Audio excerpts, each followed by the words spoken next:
Hello, good morning. My name is Rodrigo Cunha. I'm here to show you a little bit of Photoshop, just a simple, very simple technique today, to show you how you can sharpen your images effectively and easily.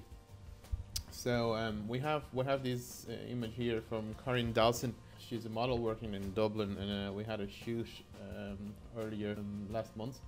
I've done all the editing on the image that I wanted to do, and what I need to do now is just sharpen the image. So before we go and sharpen this image, we need to establish where we're going to sharpen the image to. Is it going to be output as a web image?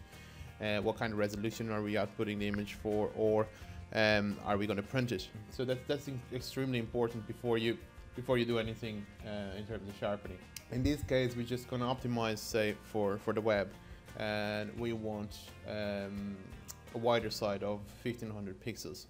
Okay, so what I'm going to do before I do anything else, what I'm going to do is resize the image to the resolution that I want. You can do that by hitting Control-Alt-I on a PC or Command-Alt-I on a Mac.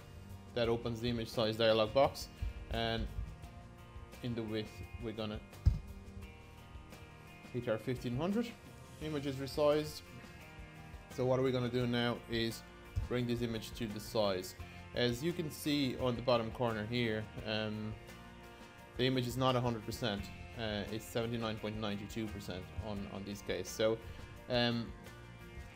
what I'm gonna do is bring the image to 100%. In order to sharpen anything properly, before I do anything else, I need to see the image at 100%. And in this case, this is a headshot. The most important thing on portraits are the eyes.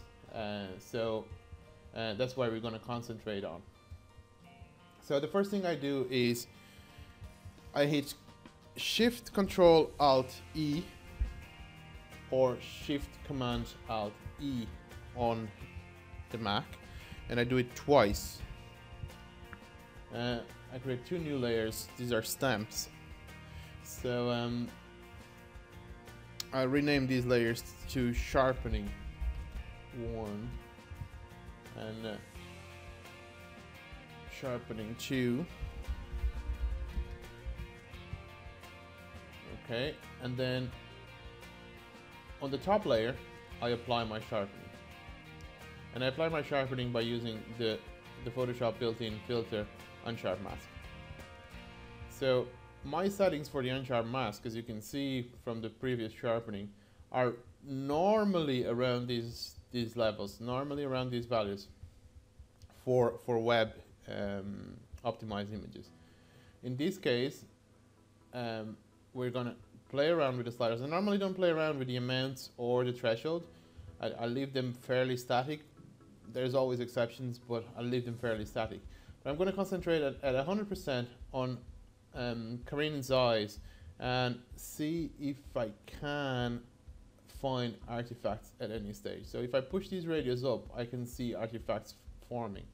They're very predominant. You can see halos around the eyes there, and that's not nice. That's way over sharpened.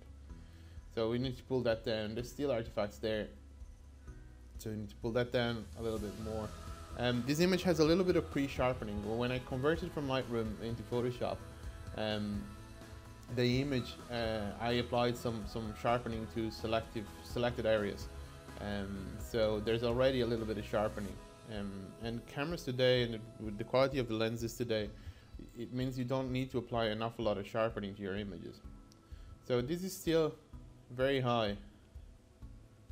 0.7 is getting there, but I can still see a little bit of artifacts around there. So I'm going to pull that down to 0.6. Just do it by hand, 0.6, and we'll see how that looks. Maybe even 0.5. Okay, 0.5 is where I'm at with this particular image. So 0.5. So we've sharpened the top image. What I'm going to do now is I don't want the whole image sharpened. I want to draw attention to the eyes. That's my goal. So I'm going to create a layer mask. So just hit the layer mask there, create a layer mask, and the layer mask by default will come with white, so it reveals everything. White reveals, black conceals, as they say. So all we need to do is invert these layer masks. So you Control I or Command I, and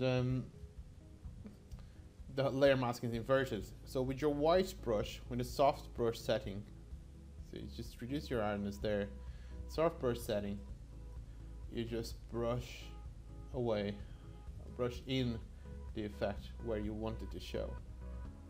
So we want the effect to show on the eyes of Corinne, and maybe a little bit here in the mouse.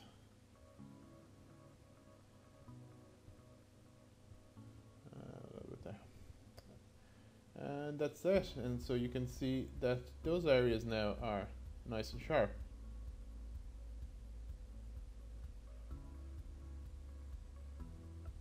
See? So now what you can do is just go in, save for the web or save as, whatever way you prefer to do it. And there's your image sharpened and ready for publication. I hope this helps. If it does, don't forget to subscribe to the YouTube channel. More tutorials to come soon. And have a look at our webpage and have a look at our Facebook page. And contact us, connect with us, talk to us. If you have any questions, ask. Leave a question in the comments and I'll do my best to answer. Thanks again for watching and see you soon.